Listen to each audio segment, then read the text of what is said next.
This conference will now be recorded. Hello, everybody. Jordan Girth here from the National Weather Service Office of Observations. Thank you for joining us for the Satellite Book Club Seminar Series. This is session number 77. Hope everybody's well. Hope everybody's winter and holiday season is off to a good start. We've got a great presentation today. GOES-T, Road to Launch and Operations. Pam Sullivan, the GOES-R and GeoXO Program Director, is joining us to tell us the latest. Our facilitator is Sean Campbell, meteorologist from the Washington Air Route Traffic Control Center, CWSU-ZDC. Just a few reminders before we get started that the session is being recorded, as you just heard, and there will be an opportunity for Q&A after the presentation. We're particularly interested in questions from our field offices and our regional headquarters, particularly if you are out west. As you may have heard, GOES-T is going to be Goes West. We're always looking for future presenters for the Satellite Book Club, so if you have an application you'd like to share with your colleagues, please get in touch with us. And if you're looking for training materials, Brian Mata, Office of the Chief Learning Officer, can help you with that. I'd like to thank our Tower S team, particularly Kashan Bowman, as you just heard, working through some of our technical issues, the Office of the Chief Learning Officer and the GOES-R and JPSS programs, as well as our facilitator for today. Without further ado, I'd like to introduce Pam. Pam Sullivan oversees the development, acquisition, integration, installation, and acceptance of system elements such as the spacecraft, instruments, launch services, and ground systems for the GOES-R satellites, joining NOAA in May of 2018. Previously, she managed the GOES-R series flight project for NASA, directing the development of the spacecraft, instrument, and launch services for 4 satellites in the GOES-R series. Prior to her career at NASA, Pam served as an officer in the Air Force, training Space Shuttle flight controller and supporting military space experiments using the shuttle. Pam, welcome to the Satellite Book Club. Oh, great to be here. Thanks very much, Jordan. And thanks to everyone for joining us. I'm very excited about GOES-T and sharing where we are with it. All right, without further ado, hang on. Page down's not working. Let me try that again. All right. So here's the star of the hour, a very handsome satellite, if I do say so myself. This is GOES-T at Lockheed Martin in Littleton, Colorado. And you get a good sense of how big it is there, about 20 feet tall. And of course, this is how it looks when it's all folded up at launch. This is the folded up version that fits inside the launch vehicle fairing. So the solar array there is on the left, all folded up. On the right is folded down, a set of antennas. And then up top, you're looking kind of directly, that shiny mirror thing that you're looking at is actually the GLM radiator. And then behind that, you can just barely see the ABI instrument. It looks like it's wearing a shower cap, which it is, to protect it from any dust. So this was GOES-T at Lockheed. It's currently in Florida, getting ready for a launch on March 1st. And so just a little bit about what we've been doing with GOES-T for the past few years. We actually have the spacecraft all integrated in 2018 and ready to go. But unfortunately, we found we had a problem on GOES-17 with the loop P pipe. So we knew we had to repair the ABI. So we had to take the instrument off of the spacecraft. We sent it back to the Harris Corporation. We designed a new radiator for it with new loop P pipes to fix the problem that GOES-17 had. Oops. Hang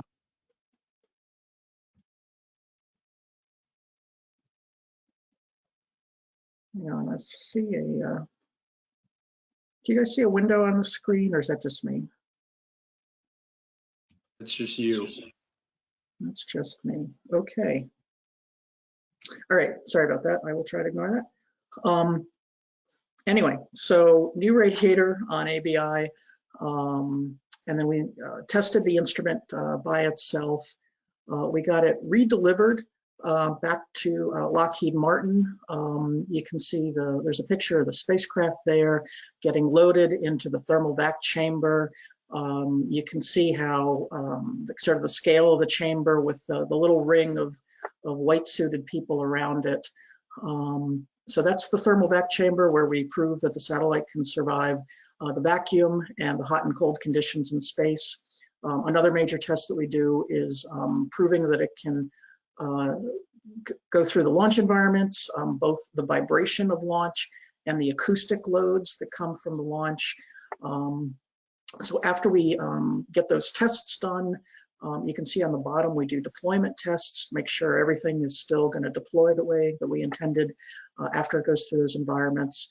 And then our final step here was to ship the spacecraft to Cape Canaveral, which happened just last month. There you can see that C5 aircraft and the offloading of GOES-T at Kennedy. So, yeah, you know, in addition to getting the satellite ready to go, there's a lot of other stuff that goes into getting ready for a launch. On the left top, you can see some folks that are actually doing countdown rehearsals. That's our mission ops team. They're at the NSOF facility in Suitland, Maryland. And you can see they're all up on their COVID protocols. Beneath them is a non-COVID timeframe picture.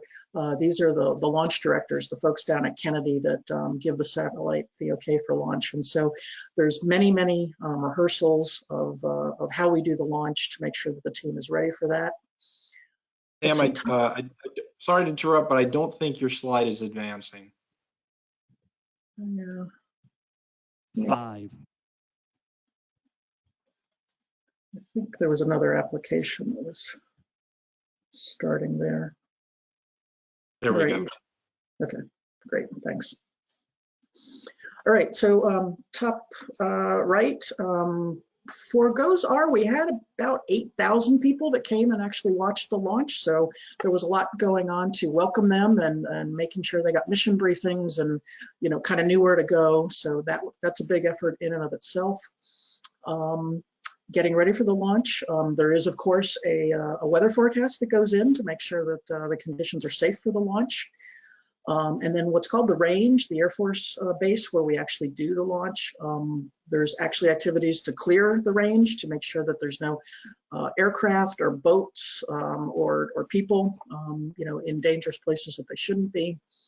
And then there's a fair amount of press coverage that we get. We probably had a few dozen reporters cover both of the launches. You can see Al Roker there got to the GOES-R launch.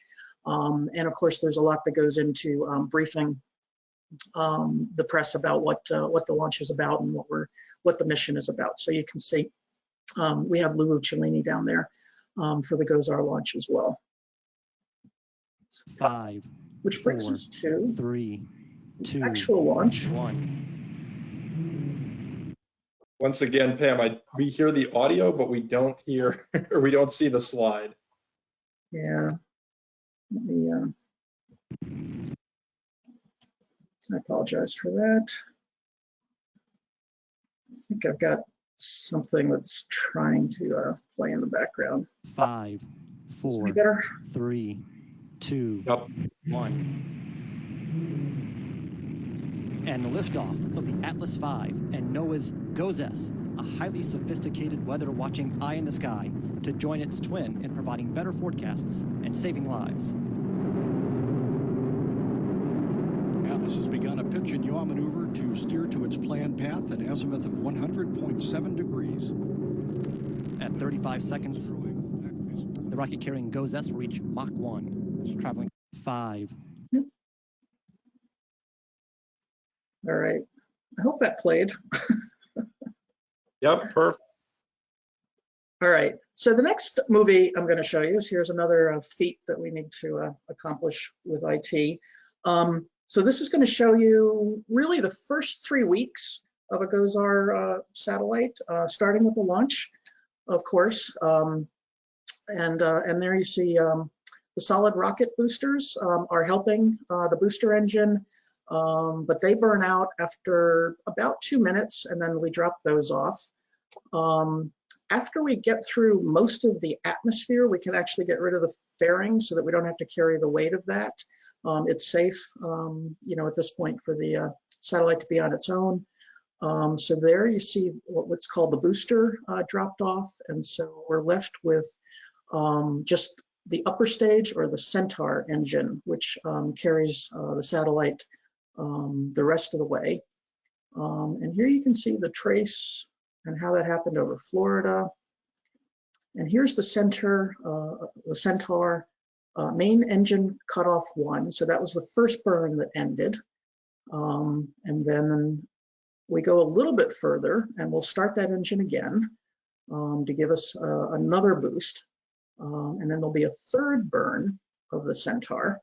But that doesn't happen for another 3 hours. So everybody that was at the launch saw a launch, and they all head off to the launch party.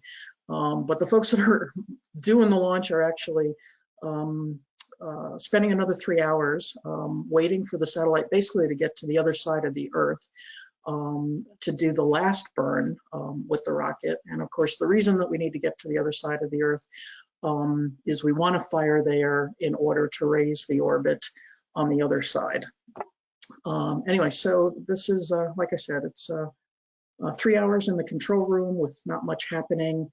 We're doing communications with the satellite at that point. You can see the little hemispherical cones there. That's representative of the RF coverage that we have, how we talk to the spacecraft. And here's the final burn of our Centaur. And at this point, we maneuver to where the satellite is going to leave the rocket. And then there, the satellite is on its own. And there you can see the orbit that the satellite leaves us in. It's actually what's called geotransfer orbit. So the apogee is actually a geostationary height, but the perigee, the low part of the orbit, is actually very close to the Earth. So the satellite has to get the rest of the way to orbit on its own. But before that, most important thing, get the solar array out. We don't have power until that happens. But once we have the solar array out, the satellite maneuvers itself so that it gets the best possible view of the sun, goes into what's called safe hold mode. We start to turn on the attitude control sensors so that we can control where we're pointing. And then we get into the attitude that we want to be in for the cruise. Pam, I think the video actually stopped before it reached the transfer orbit, which we hope doesn't happen in real life, of course. Yeah, that would be bad. All right, I'm gonna just try so that we don't have to do this again. Hopefully this still works. All right, so let's.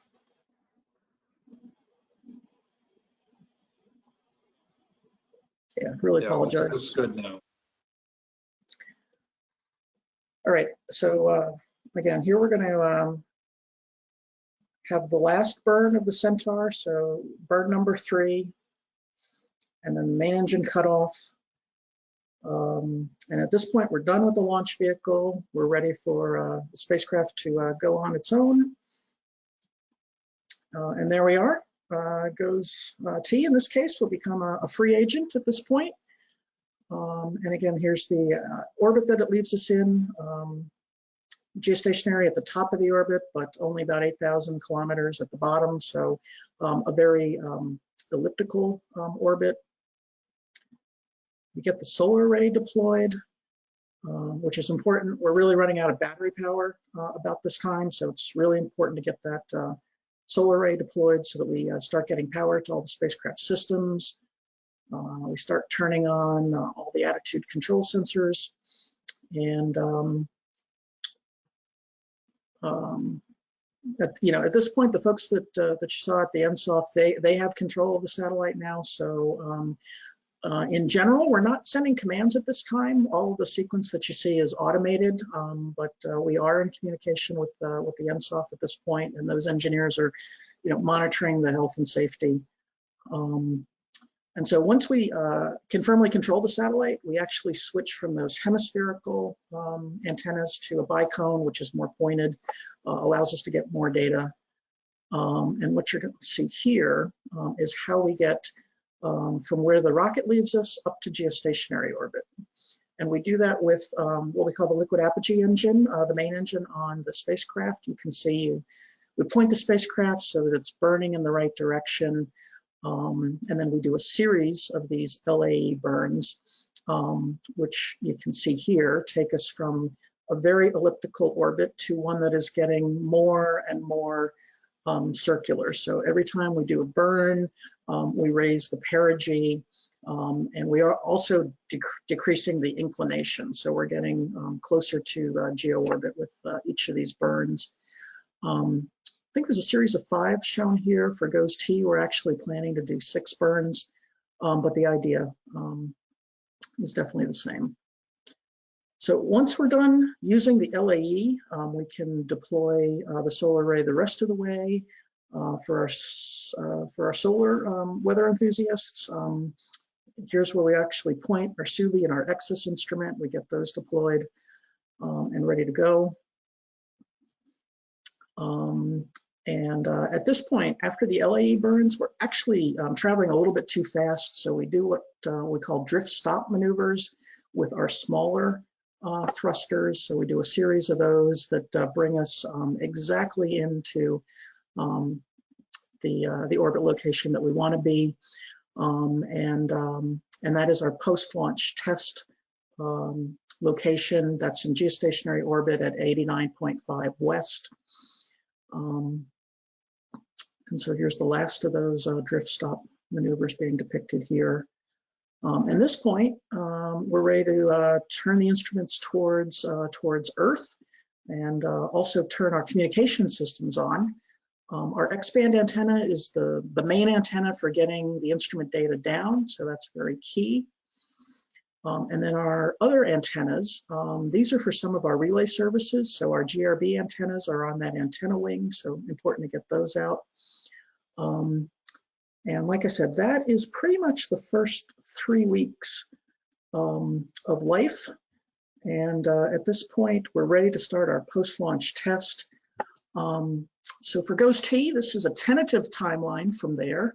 With our launch on March 1st, about 3 weeks for that orbit raising. The post-launch test is going to start at 89.5. Normally, like for GOES-R and S, we would stay at 89.5 and do the whole post-launch test there, and then we would move the satellite to the either east or west location or the storage location. But what's new for GOES-T is that instead of leaving it at 89.5, we're actually going to drift it to the west location, and of course that's so that we can have that early data available to help out for GOES-17 when it goes into its warm periods. We actually are planning to make the GOES-18 data available for those periods. Anyway, so we'll complete the second part of our post-launch testing at 136.8, and then the instrument data will gradually mature from beta to provisional. And then eventually GOES-18 will be made GOES-West, and that'll happen after we get all of the instruments up to provisional maturity. So that's probably going to be early January. And so this chart is just sort of a pictorial. I know it's a little bit busy, but if you just follow along the top, it's that the GOES-18, the triangle is the launch, about 3 weeks to raise the orbit. That first blue block is the part 1 of the post-launch test that we'll do at 89.5. It takes us about 3 weeks to drift west, and then in June, the satellite should be in the west location, and we'll continue the post-launch testing. Below that, the blue triangles and the purple triangles show you when each of the instruments is going to get to beta and then provisional maturity. And as you can see, that takes most of the rest of the year to get all of those done. So the data distribution at the bottom is basically showing how we're planning to provide GOES-18 data early. You know, at the left side, of course, we've got GOES-17 doing its normal broadcasting. As soon as we get ABI to beta, we're going to start making that data available via the cloud. So those that are interested in picking it up as an additional data source can find it there. But we're also going to do something. When we get into the GOES-17 warm periods, we're actually going to do a little bit of a swap out. We're going to, GOES-17 is going to continue broadcasting its data, but when we distribute it to the users, we're actually going to be taking the GOES-17 ABI out, putting in the GOES-18 ABI data, and then GOES-17 will be broadcasting that mix, that interleave of GOES-17 GLM and space weather instruments with the GOES-18 data. So we're doing tests right now just to make sure that this will work, but we think it will, and so that's how we plan to have GOES-18 provide good data during those couple of warm periods on GOES-17. All right, and last thing I just wanted to share with you, if you would like to be part of the launch, you can be. We are currently accepting nominations for guests, folks that think that they want to come to the Kennedy Space Center and actually see the launch. You can sign up now. There's links on these pages. We'll get those out to folks. And so you don't have to commit to anything right now. You can sign up for this, and then after we get like everybody that wants to come, we'll need to assess whether we can fit everybody. Like I said, for GOES-R, we had about 8,000 people. It'll be fewer with COVID, but in any case, you can sign up now, and then later an invitation will be sent, and you can decide at that time if you'd actually like to come to Florida and join us for the launch. The other option is to join us virtually. Again, there's a link there where you can be online and get the mission briefings and see the launch. And so if you're interested in either of these options, definitely would love to have you. And like I said, we'll make sure folks have the access to this. The important thing is that we are closing invitations tomorrow. So if you think you're interested in either of these options, please try to sign up before tomorrow. And I believe that's all I have for you.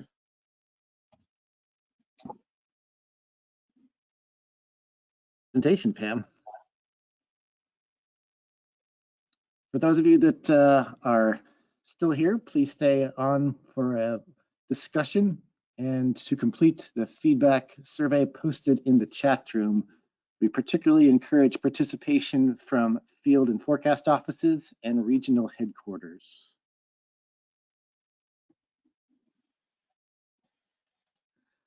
A week from today, on Thursday, December 16th at 12 p.m. Eastern Time, Michael Jamilkowski, the Senior Project Scientist for the Aerospace Corporation's Civil Systems Group, will discuss the GOES-R Socioeconomic Benefits Study.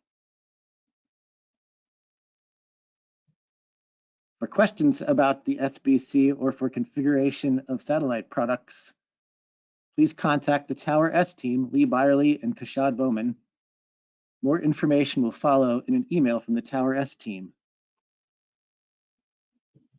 And for those of you who wish to ask questions today, please submit your questions or indicate that you want to ask a question verbally in the chat room. Okay, we'll get right into some questions here.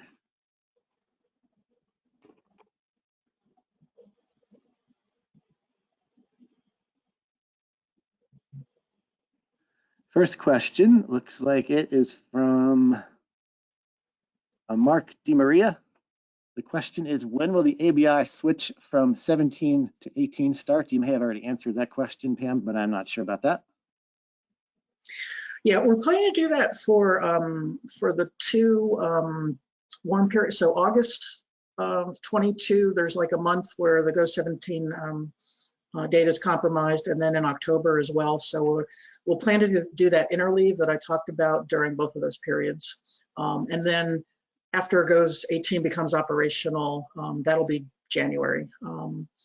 of 23 for, for the full swap over to 18. Okay, yeah, thanks. I was just curious about keeping an eye out for that and how that would be, affecting the operations. I'm not at NEC anymore, but I have a vested interest still for the hurricane season. Is that, you said there's going to be a test of that as well? Yeah, they've actually started doing that already. If you've got, an office that wants to be connected to that, reach out and we can do some of the testing with that group as well. Okay. Yeah, I'll ask my former colleagues at NAC if they're involved in that test. Yeah, I think we're focusing mostly on like the Western forecast offices, because it affects them most. But yeah, we're definitely willing to participate with anybody that wants to receive that data. Okay, yeah, it's good for the East Pacific hurricanes too. Okay. All right, next question is from Scott Lindstrom. He asks, is that cool movie showing the launch and evolution in space available online?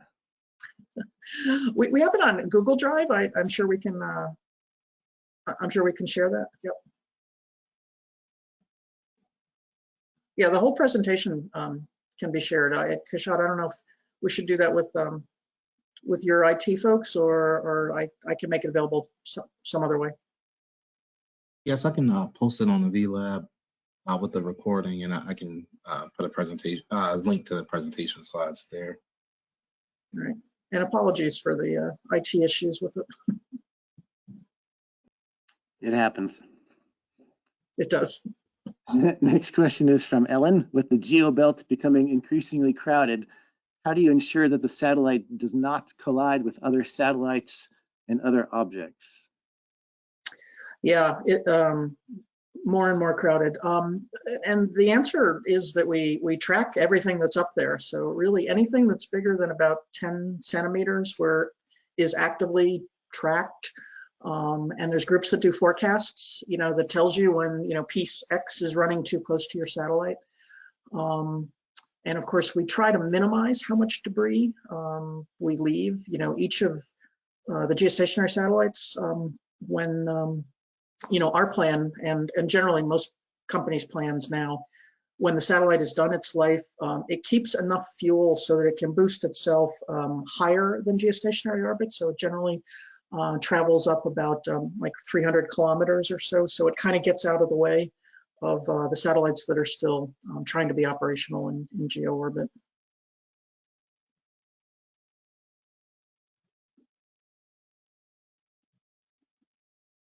Haynes asks, what will happen to GOES-17 once GOES-18 becomes fully operational?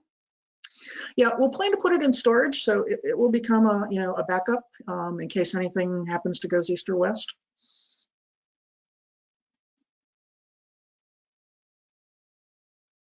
Next question is from a Thomas Clemens.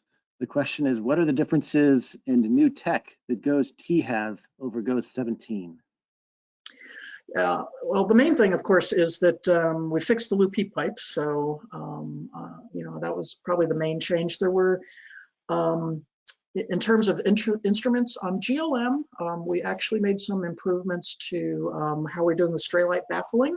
So there should be less kind of solar glint problems around midnight for GLM. And then we're actually flying a new magnetometer. So we're actually flying what we call a science grade magnetometer. So we hope that it will be a bit more accurate and more stable than the GOES-16 and 17 magnetometers.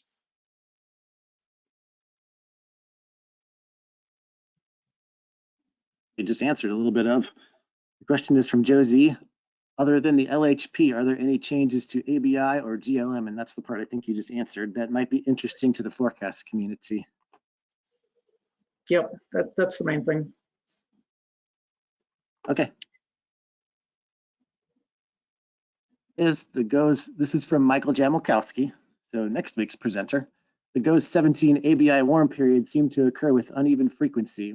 What are these periods based upon?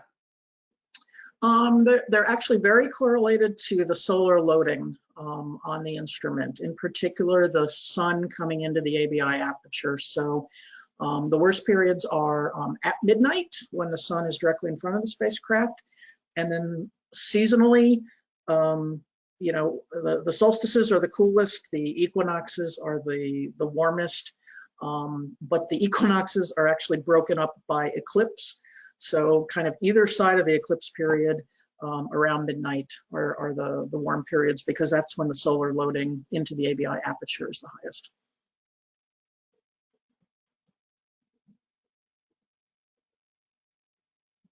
Next question is, how has COVID impacted GOES-T and the launch plans? COVID, yeah. You know, the first thing I got to say, it is remarkable how much it hasn't impacted us. You know, compared to, you know, some things we really kept things going, and particularly the folks that were, you know, building the instruments and building the spacecraft, that, you know, they were going into work every day. The only real impact that we had was right at the start of the pandemic, when the NOAA ops facilities restrictions were very, very limiting of the folks that could come on site. So actually, a lot of our ground system upgrades that we were underway, we didn't want the people that had to do those upgrades come in, because those upgrades weren't considered essential. So we kind of stood down on the ground system upgrades for about 4 months at the start of the pandemic. But once we kind of got the protocols in place and people got more comfortable with having our ground team on site with the right protocols, we've really been cruising along, and we have made some changes that make that a little bit easier on the ground system. We're actually doing things more remotely. We've actually implemented capability where somebody that wants to not command the satellite, but somebody that wants to like monitor the satellite, they could actually do that from home. And so that's been a benefit driven by COVID.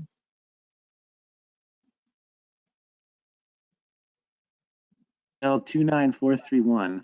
The question is, Pam, what are the most notable comments you have received on the benefit of GOES-R to society or to the forecast community? Boy, I don't know about most notable, but you know, the things that warm my heart the most actually are when we hear from the forecasters. You know, not too long after GOES-17 went into operation, we received a great note from somebody in Alaska who said, you know, for the first time ever, they were able to issue a warning based on satellite forecasting, and that, you know, that made our day. You know, that's the kind of comment I share with our whole team, because everybody, you know, really, you know, the folks that build the satellite are really tied to the mission, and we love hearing from our users.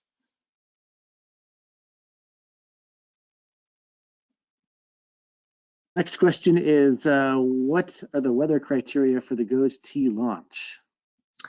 Yeah, and there's a lot that goes into this. You know, I looked it up when I was preparing for this, and there's a whole page of stuff here that gets published publicly, but the weather forecasters probably have a lot more. So a lot of it, of course, is about keeping the satellite safe. There's criteria about not launching when there's thunderstorms around or anvil clouds. There are criteria. We can't launch if the wind at the launch pad exceeds 33 knots, because that would take us off course.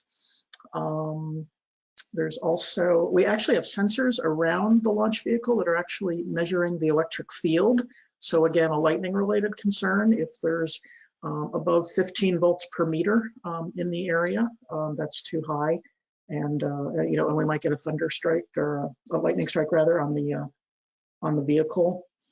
And there's actually space weather criteria as well.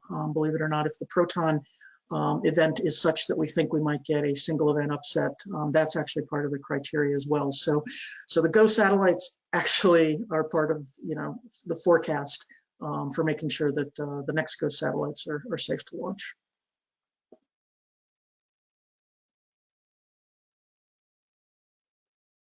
Is, why is GOES-U launching, or GOES-T launching on a Falcon rocket after RS&T launched on an Atlas? Yeah, RS&T launched on an Atlas. We're actually, you know, obviously very comfortable with that now after doing 2 of those. But the company, United Launch Alliance, that builds the Atlas, has run out of Atlases. They're actually switching over to their new launch vehicle called Vulcan. And so when we went out to buy the GOES-U launch vehicle, we weren't able to buy an Atlas. And so for GOES-U, we will be on a SpaceX Falcon Heavy.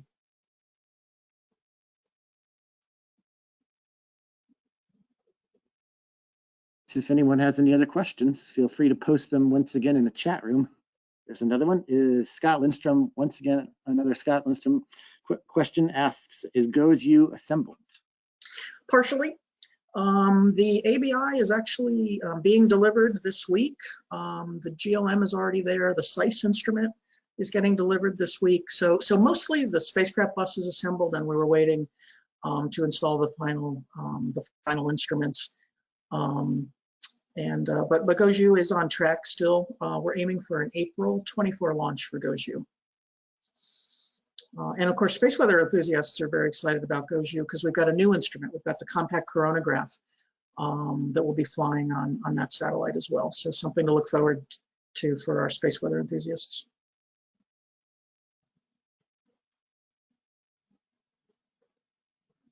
And I did see in the chat that somebody put the link to the movie. They did. Yeah.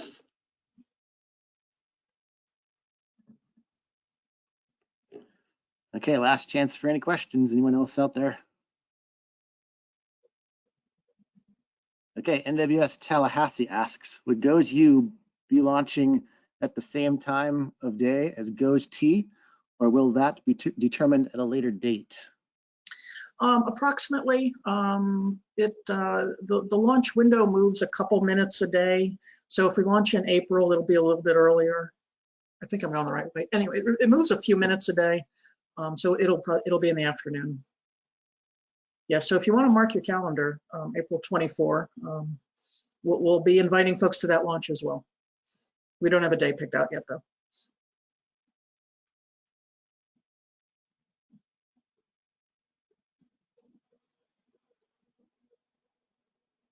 To everybody, for all your interesting questions.